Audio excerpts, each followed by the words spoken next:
Mheshimiwa Esther Nicholas Matiko, mbunge wa viti maalum, sasa ulize swali lake. Mara inapobaini uwepo wa vitendo vya udanganyifu na uwepo wa vikundi hewa wakati wa utoaji wa mikopo ya 10% kwa wanawake, vijana na watu wenye ulemavu. Mheshimiwa Spika, pamoja na kutoa elimu kwa wanufaika, zipo hatua mbalimbali zinazochukuliwa kutokana na udanganyifu, ikiwa ni pamoja na kusitisha mikopo kwa vikundi vinavyohusika, kuanzisha uchunguzi, pamoja na kuwachukulia hatua watumishi wa umma walioshiriki au kushindwa kutekeleza wajibu wao kwa mujibu wa sheria, kanuni na taratibu za utumishi wa umma. Mheshimiwa Spika, katika kuhakikisha utaratibu wa utoaji wa mikopo ya 10% unaboreka, serikali imeanzisha mfumo wa kidijitali unaojulikana kama Wezesha Portal, ambao unahakikisha vikundi vyote vinathibitishwa kwa njia ya kielektroniki kabla ya kupewa mkopo. Mheshimiwa Esther Nicholas Matiko, swali la nyongeza. Asante Mheshimiwa Spika. Mheshimiwa Spika, mikopo ya 10% wanawake inapotolewa katika halmashauri haina uwiano sawa. Kwa sababu kuna halmashauri zingine zina mapato madogo sana, kwa mfano chini ya bilioni 5. Lakini kuna zingine zina mapato zaidi ya bilioni 60 kuendelea. Je, serikali yaoni kwamba kuna haja sasa ya kutoa mikopo hii kwa msawazisho ili zile halmashauri ambazo hazina mapato makubwa na zina uhitaji mkubwa wa mikopo hii waweze kuziongezea fedha? Swala la pili Mheshimiwa Spika, kumekuwepo na malalamiko sana kutoka kundi la wazee kwamba na wenyewe hawajafikiriwa kwenye mikopo hii. Na tunajua mikopo hii ni kwa ajili ya makundi maalum. Na sasa hivi inatolewa kwa vijana, wanawake na watu wenye ulemavu. Je, serikali inaona sasa ni wakati mwafaka sasa kuweza kuongeza ili kundi la wazee kwenye mikopo hii? Mheshimiwa Naibu Waziri, majibu. Mheshimiwa Spika, kutokana na sera ya ugatuzi wa madaraka kutoka serikali kuu kwenda kwenye mamlaka zetu za serikali za mitaa, kuna component muhimu sana ya D/D ambayo inaitwa ugatuzi wa fedha, yani fiscal decentralization, ambayo inataka mamlaka zetu za serikali za mitaa ziweze kukusanya mapato na kupanga matumizi.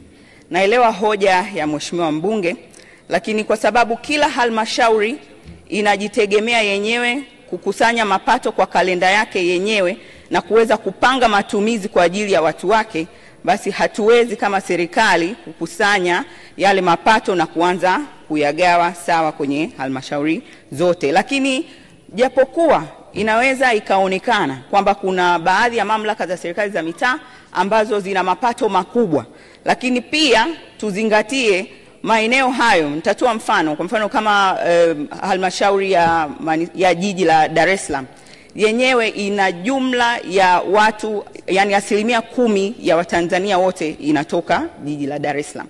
Kwa hiyo unaweza ukaona pia uhitaji unakuwa ni mkubwa. Nitatoa mfano, mathalan mwaka jana kulikuwa na mapato ya ndani yametengwa kwa ajili ya kutoa hii mikopo ya 10% bilioni 13. Lakini maombi yaliyojitokeza ni bilioni 19.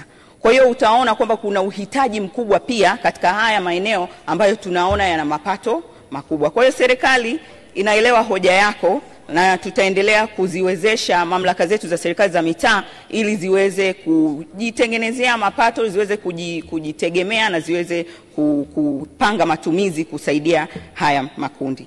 Lakini kuhusiana na swali lako la pili, Mheshimiwa mbunge, kuhusiana na kuwajumuisha wazee katika 10% ya mapato ya ndani kwenye hii mikopo, serikali ina vyanzo vingi vya kuwawezesha wananchi wake. Sasa 10% ya mapato ya ndani, hii mikopo inatoka mahususi kwa ajili ya kundi la vijana, wanawake na watu wenye ulemavu. Lakini bado kuna mifuko mingine ambayo inawezesha, na kuna fursa zingine ambazo zinawezesha makundi mengine ikiwemo wazee. Mfano, kwenye sheria yetu ya manunuzi PPRA inataka kila taasisi ya serikali itenge 30% ya manunuzi yake kwa ajili ya makundi maalum ikiwemo kundi la wazee. Kwa nini? Sasa wazee wanaweza wakaunda kikundi, wakaajiri vijana, wakapata kazi, wakaingia kwenye mfumo wa manunuzi ule wa NeST, wakaomba kazi wakapata, na ikawa ni sehemu ya wao kuwa wamejipatia mtaji na fursa kwa ajili ya kufanya shughuli za uzalishaji. Lakini huku kwenye mfuko huu wa 10% ya mapato ya ndani ya halmashauri, tunataka tuwaone wahusika wao wenyewe na tunawakagua kwa shughuli zao wanazozifanya kwenye vikundi, tofauti na huu utaratibu mwingine ambao wazee wanaweza wakaajiri vijana ambao wakawafanyia kazi, wakapata zabuni kupitia mfumo wa NeST na wakaweza kuwa na wenyewe wanajipatia kipato.